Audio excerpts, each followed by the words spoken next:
In 2021, I released Woke the Movie, which is my attempt to link numerous internet conspiracy theories into a shared universe, kind of like the MCU. During the course of the film, I introduced 6 self-proclaimed whistleblowers, each claiming to have experienced something out of this world. However, it's not their individual experiences that we're going to cover in this video, but instead, we're going to combine many specific details stated by these whistleblowers that uncover a story that, if not true, is at least very shocking. And we're going to start with one of the least controversial assumptions made by these whistleblowers, that the US, and the world as a whole, is littered with large secret underground installations. Right now, there are 131 active deep underground military bases in the United States. Underground bases? Underground bases, sure, yes. But underground world, an entire world. While Phil's job was to build these bases, William Tompkins claims to have visited secret naval facilities under China Lake, California. Max Spiers believes some of his mind control programming took place in underground laboratories. But in general, these bases are used for all sorts of things, from advanced research, human trafficking, and even doomsday shelters for a chosen few. Some of these whistleblowers are even aware of the notorious Dulce base, where Phil Schneider had his unlucky encounter. That's just an entrance point in and out. This is Area 51. This is in New Mexico, Dulce.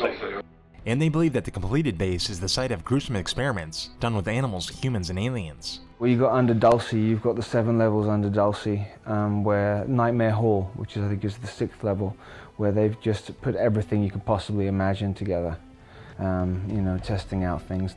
Which brings us to another commonality that these whistleblowers share: a strong conviction that the US and other governments have been working with alien technology, and even with aliens themselves, for almost a century. The military's known about the alien question for the better part of 70 years. Of course, remember the Germans did too, the Nazi Germans. During World War II, Germany was taking extraterrestrial information and putting in production 12, 14 different extraterrestrial type vehicles. 90% of that was taken out of Germany before the war even stopped. And for this reason, the Allied defeat over Nazism at the end of World War II is actually a huge point of contention for our whistleblowers. Essentially, World War II had ended. We didn't win. It's just sort of ended. We didn't win the Second World War as it says in the textbooks. What actually happened is that they went underground and then made it appear that they had lost. This facade of, winning the war, begins to just take us further and further away from the extraterrestrial concept and what that really means and what it was, what is it really about. And while the battered German nation surrendered at the end of the war, the Nazi Party never surrendered, and many of their top scientists, military, and intelligence operatives were incorporated, along with their Nazi ideology, deep into the military-industrial complex under Operation Paperclip. This secret, Nazi-infiltrated, highly funded national security apparatus came in place just in time, because the late 1940s were not just known for one strange UFO incident, but several. And according to Tompkins, this recovered material was being reverse engineered by the very military and aerospace companies he had worked for. But it wasn't just reverse engineering. Our whistleblowers claim that highly advanced information was given to humanity directly by the aliens. Eisenhower signed a pact with the known alien species of the time, there were 3 at the time, said that we're going to deal in high technology, but you can take a few head of cattle and a few human beings and you can experiment on them. We'll give you this technology and you'll have power. And the greed was taking over. Technology that can take them to the moon, the technology that can take them to Mars, that'll give them the technology to do time travel. They totally sold out a race, our history, everything, for their brief moment in the sun.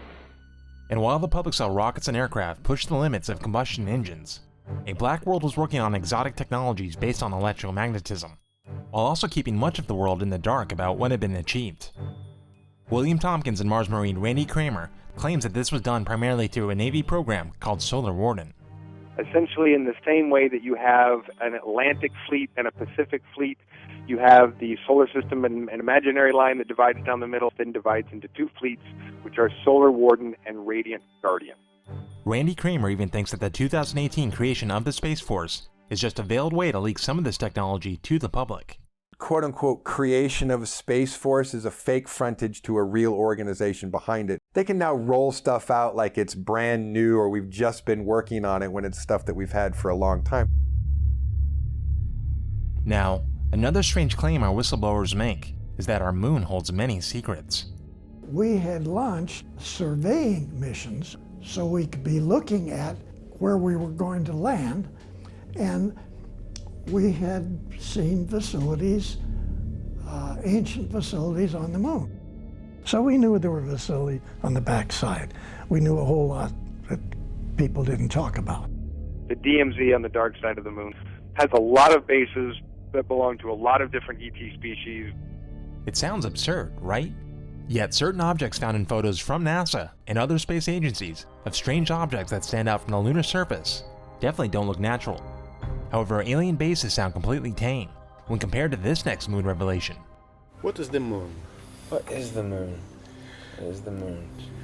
It's not a natural object. Mm-hmm. It's an unnatural object. Our moon's artificial, completely artificial. It was brought here from Ursa Minor, apparently between 11 and 12,000 years ago. For the purpose of? Of being a satellite in a base. This moon is not a moon. It's not your moon in the first place. It is older than the Earth. There are ruins all over it. There are bases underneath it. It's everything that we're told it isn't. And just like out of science fiction comics from the 1950s, our whistleblowers seem fairly confident that Mars colonists from the shadow government have been battling it out with other alien races for decades. Oh, Mars Attacks? Mars Attacks. Yeah, well, there's a lot of truth in that movie. They use Trillions of our tax dollars are building these colonies and investing in this corporate conglomerate of, extraterrestrial advanced ET technologies. We had a human colony there of 300,000, so I'm told. One was underground, one was above ground, Adam and Eve. They're conquered, they're being taken over. The human beings that are from Earth, that volunteered or were kidnapped to go there, are in deep trouble. Many of them have already been eaten, some of them have already been killed. There is nothing we can do here as a race to help them. Now, if we begin to train all our telescopes on that, are we going to be able to see activity going on there? I suppose that we would. I have a feeling that they already are seeing incredible amounts of activity, but they're not allowed to say it. However, if this story sounds completely impossible, part of the reason it might be because you learned in school that even if an alien craft moved at nearly impossible speeds, it would still take hundreds, thousands, if not millions of years to get anywhere. So not worth it for our alien neighbors to visit. However, according to our whistleblowers, but if you want to find out how deep this goes, you'll have to subscribe for more videos, or better yet, just watch Woke the Movie out now. Take care.